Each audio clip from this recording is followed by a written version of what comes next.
I think that's an important takeaway and one that DreadEye's been exceptional at so far. He's going to be up against it in this first game, though. No, not up against it. That's a bit over the top. But he has got to take the Hunter against the Druid. I'd rather be on the Druid side of this, especially with some of these cards. Park Panther's a big deal in the matchup for me. Mm-hmm.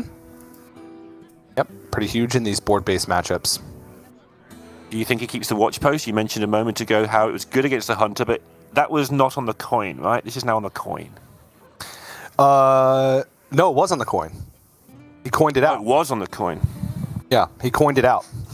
So we could be seeing a massive difference in philosophy here of the mulligans if Rami approaches this in a different way. It's a tough one because when are you playing your things? I mean, the Panther you're playing on turn 3 or 4. But if you're calling out the Watch Post, 4's probably fine for the Panther. That's the turn you get to trade into the 3-4. And it is a massive difference. He's just going to go for stuff, TJ. I mean, that is like 2 games that are exactly the same, right? Where you're looking at very similar deck lists on both sides, where you're looking at almost the same choices in the mulligan, and 2 completely different mulligan strategies from players. That is... honestly, very cool because it's not something that we get to see that often. And we're going to get to see how it plays out. We saw how the other one played out. The Watch Post seemed good, and I'm actually surprised the Panther was thrown as well. I know it's a slower card, but I know you're a fan of the card. But is it so good in this matchup? Is it just a little bit too slow, maybe? I think it's good, right? You're almost always 2 for 1-ing at some point in some point in the early game, and your opponent running away with the board is the biggest threat, and that's a way to get yourself further ahead or climb your way back, right? It does both things. Wasting a mana here, but it's kind of like a 2-mana play anyway. The effect it has on the board, so it's not too bad. It's not too catastrophic to have to waste a mana here. I think we're in the business of taking 6 here. Yep. Yep. Ouch. Yeah, and then taking another 6. What is it? Oh, Rami's just nodding. He's like, yeah, I wanted a 1-drop to play my composting. Here we go. Yeah, that's pretty good. Ooh. Yeah, I mean, at this point, he's hoping that this doesn't hit the boom. Oh, no. Game is back on. Yeah. Well, Kinda. he would have piercing shot that and then crescented into something else. Like if that had hit a minion, right? He would have had a 5. If that had hit one of the other minions, he would have had a 5/2 on board. A trampling rhino with a Treant Crescent equipped and ready, and the board clean on the other side. So, sure. But he would also have had a 5-attack minion that he urgently needs to win this race because Rami's just going to keep on playing stuff now. He's picked up some cheap stuff from the composting, which he needed because the Arbor Ups and the Oracle were looking a little bit slow. Hold the line. They're looking fine, you know what I mean? If he's going to finish it without any worries. yeah. Looking a bit slow. He's just setting up Arbor Up now.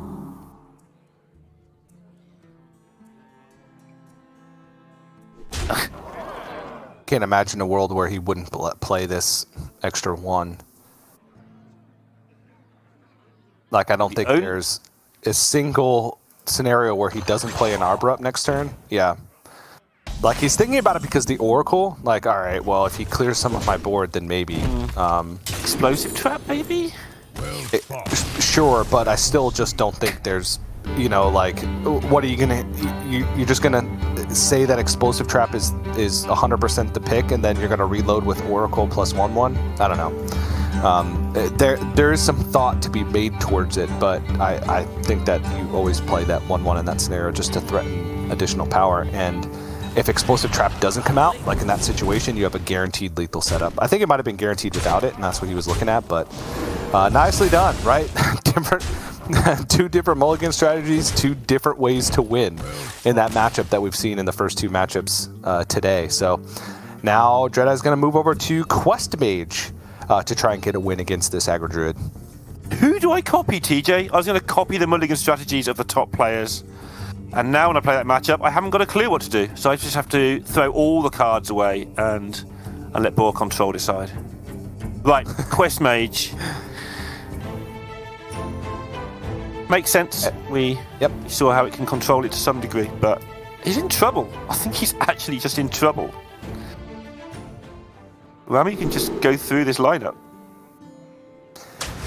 Yeah, aggro Druid certainly has that sweep potential because it does have those draws that are just very difficult to beat no matter what deck you're playing. DreadEye gets a reasonable opening hand, has Fire Sale plus Incanter's Flow. They go reasonably well together because you can let the board build up a little bit and then while your Incanter's flowing and then Fire Sale away. First Flame's also great because he can clean up some of the early stuff that's going to be played on the board. Yep, and Rami's going to have good counter picks as well from this 1-0 start. I think it might well come down to DreadEye needing to get 2 or 3 wins with the Warrior, which will be interesting to see as well, because we haven't seen much control in Hearthstone for, well, this season anyway. Previous seasons we've seen so much control. Yeah, we really have. Right, it's turn before the Fire Sale. We saw what happened to Monsanto, but the big difference here, as you highlighted in the Monsanto game, is that Rami has the composting, which means he just gets an auto reload on the clear from the Fire Sale. Probably. He's on the right ship. Yeah, now this is difficult. I think you just, it's not really difficult. You ping First Flame. I was like, maybe you want to get the Ice Barrier down, but he's going to have time to get that down. So I am perfectly fine with this. It makes composting slightly weaker. Not weak, slightly weaker. Big difference there. Mm-hmm. Oracle makes composting a lot stronger because you will pick up some fuel to go alongside the Oracle next turn. You would imagine, and obviously the Hearthstone gods will probably prove me wrong now, but you know.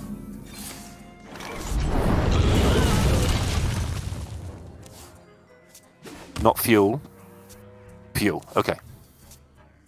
Oh.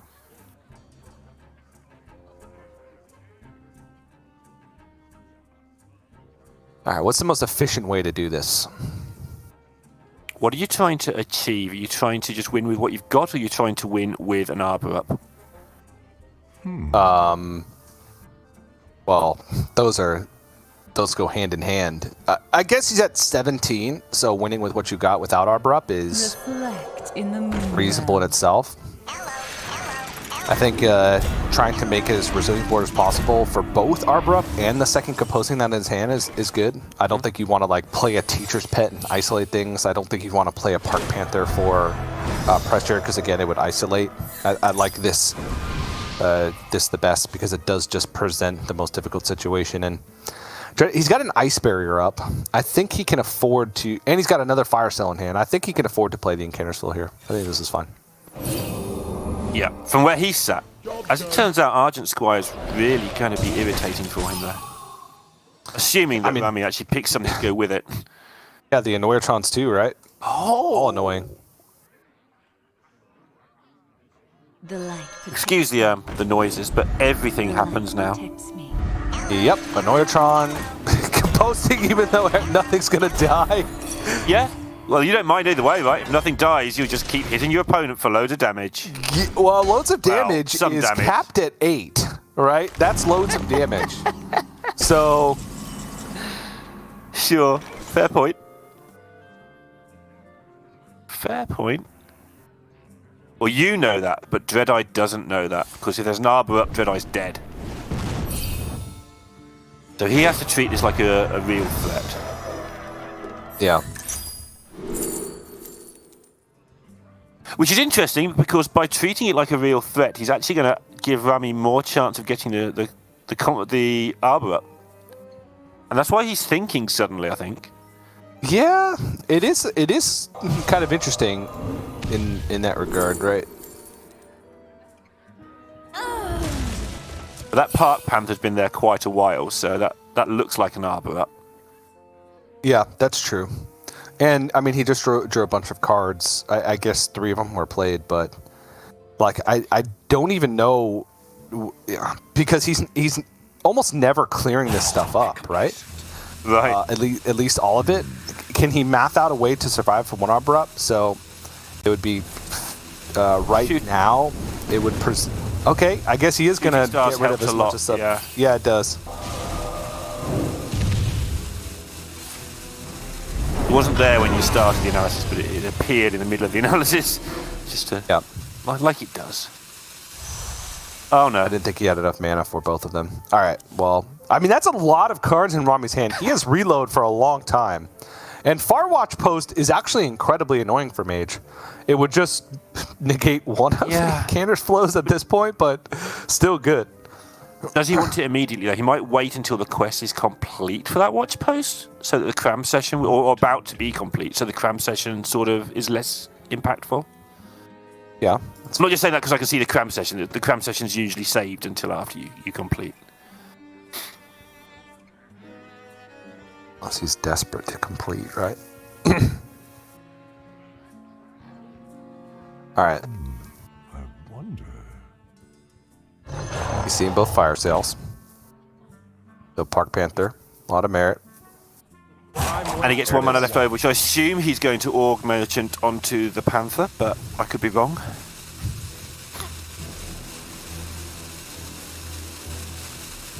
I think that means he did it.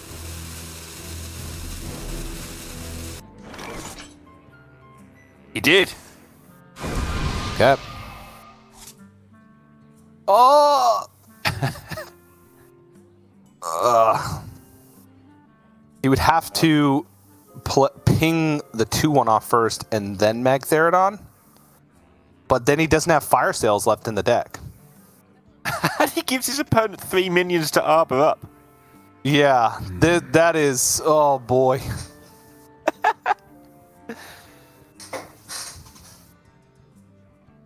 I guess he has to, because look at his hand. He has no other play. Yeah.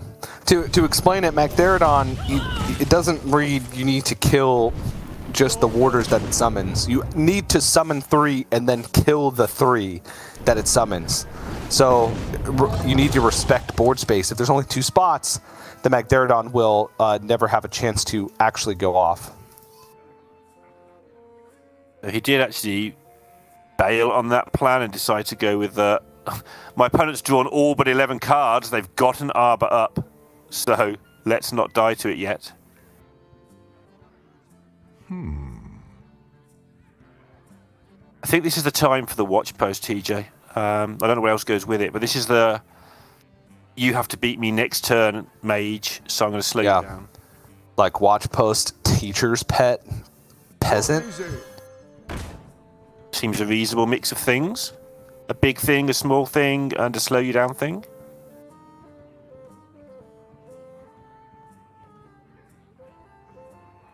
Of course, diversity is going to be key in this sort of position, and we're going to see that again against the Control Warrior too.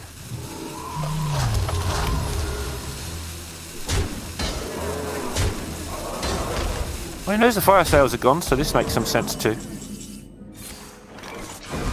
Yep, it all makes sense. Still looking for Frost, finds Ice Barrier. That's quest complete, and now can play Dawn Grasp and play Cramp Session. Everything's reduced by 2. I mean, Watch Post would have been sick here. I don't think DreadEye really has a chance anyway, but Watch Post would have been fantastic. Yeah. If DreadEye could just get this Spring Water cast somehow, which he can't, by the way, he would actually be in some sort of position to have a chance here without that Watch Post. Job's done.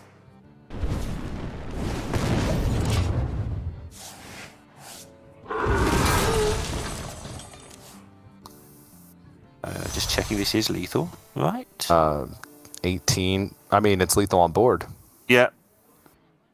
19 with a hero power just on board. So that'll do it. Rami 2-0 up in the series. And now the series begins, because the Control Warrior will come to play. Was forced to ban out the Fell Demon Hunter, which... It's a great thing in DreadEye's lineup, where whatever you ban, whether you ban one of his 2 more aggressive decks, if you count the Mage as aggressive, which is a weird thing to say, or when you've got the Fell Demon Hunter and the Warrior, you can't ban both. Yeah. So one of those, if you've got an unbalanced lineup yourself, or if you've got a lineup that's too one-dimensional, you are going to have to face one of those 2 decks that's going to get rid of your aggro decks, and this Control Warrior is the one that DreadEye's hopes are on, and it's going to have some good matchups all the way through. Yep. With a ban on the Quest Mage, we're looking at Garrote Rogue, which you can armor out of range of most of the damage. It just has to worry about tempo. Aggro Druid just needs to find clears for the first couple of boards and hope some sick compostings aren't picked up before that happens. And then, what's the last deck? Face Hunter? Yeah. Alright, yeah, that one can be difficult as well, but because you have to find a mix between armor gain and dealing with the early board, right? You can't just deal with the early board and let your life total float low like you can with Aggro Druid, but still, good matchup, so... I mean, it's the equation as old as time itself, and nearly as old as me. Like, you're 2-0 ahead. It doesn't matter that you're underdog in each of the 3, because you should pick one up somewhere, but the reverse sweep potential is here for DreadEye.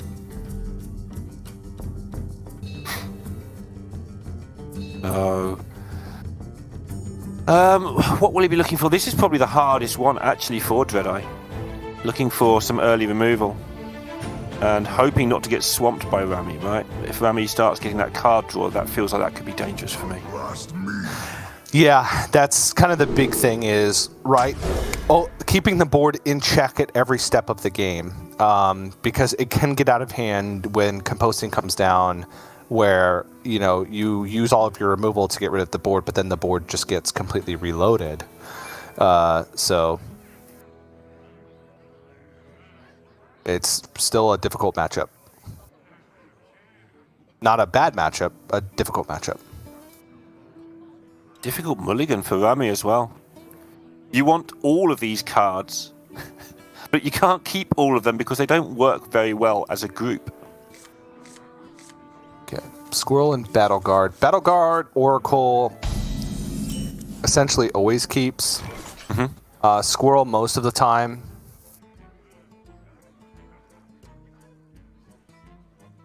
Yeah, you can just win by accident with a Squirrel sometimes if you pick it up, like you said earlier, when we talked about ships. Pick it up into that composting.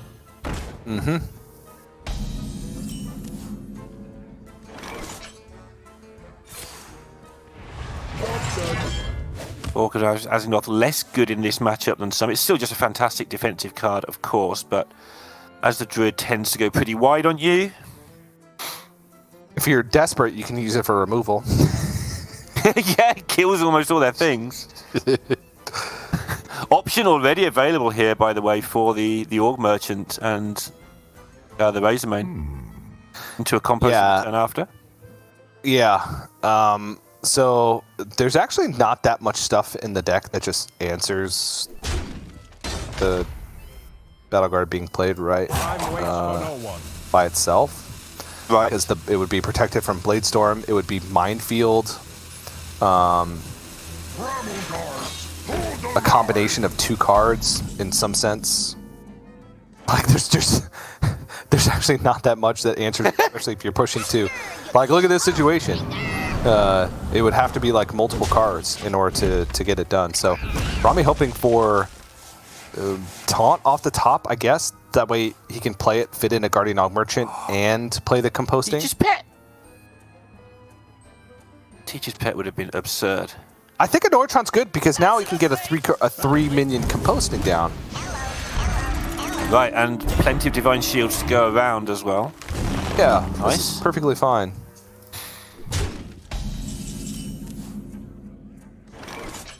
Also protects against Bladestorm as well. So, I mean, he's just tempoing. This is funny. Yeah, who is the aggro now? Oh, Squirrels! This is a turn. Oh my goodness. So this Grey Bow turn could be huge here. It's going to be a very difficult minion to remove. It's like Rattle Gore, but cheaper. Yeah. Actually, there is like a. Oh, okay. Yeah. Yeah, this is interesting, right? What? Rami's got to find a way to make sure that he plays around every individual removal. Brawl is what's on your mind going into turn 5, obviously. But he's got to think of like what's the best way to play around Blade Storm, and that's to have minions with a wide amount of health on a varying amount of health on the board, which Grey Bow. Yep. With just the 1 health minions is enough, because then the Battlemaster technically has 3, and then the Grey Bow has 6, so it's going to be difficult. It would have to be like a Brawl, and then the Grey Bow survives, or the Pirate survives. Yep, and Rami is now setting up lethal. I haven't counted, but I assume with the Arbor up. It's actually very close, I think. Now I have counted, and it's exact. No, because it's Arbor up and not Savage Roar, so it's a little tiny bit short. Too short.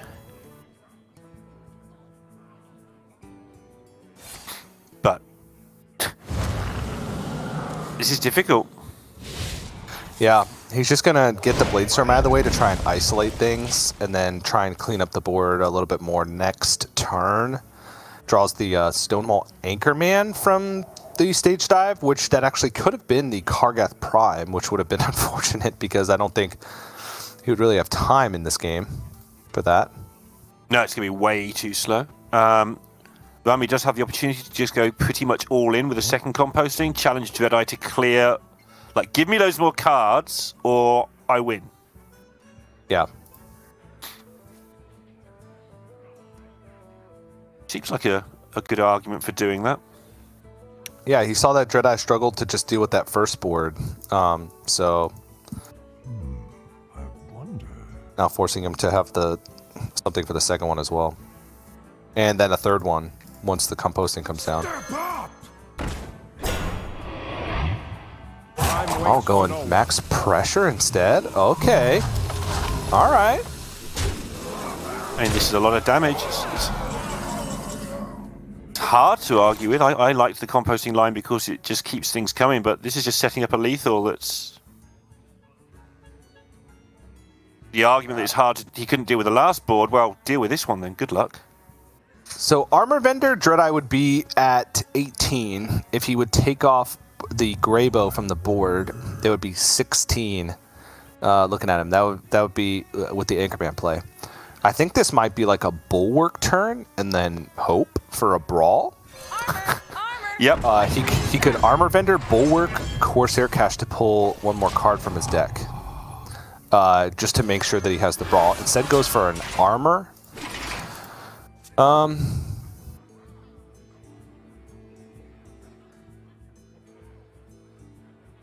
Does that 2 really ever help? It doesn't look like it really ever helps. I guess it can become 4, can become 6, but yeah. I wonder if there's like a world where it could give him 2 turns to find a Brawl. Right? If he mapped it out. Okay. Yeah, because he gets to kill some things off. I'm not sure. That's Rami's got to do nothing for that to be a thing.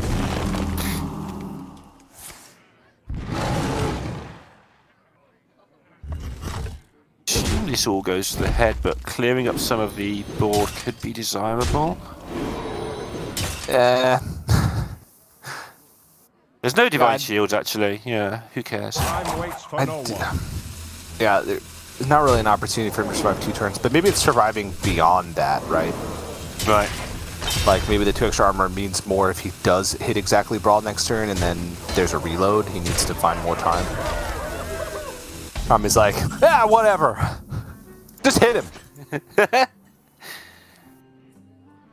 Harbor Scamp. No. Is there ever even anything that he can pick up? I don't think so. I think he's dead. Yep. The ship has sailed without these pirates, TJ, and it's going to be a very quick 3-0 to Rami, I think. So Corsair Cache can't get anything because the Bulwark is gone. Wretched story. Loot.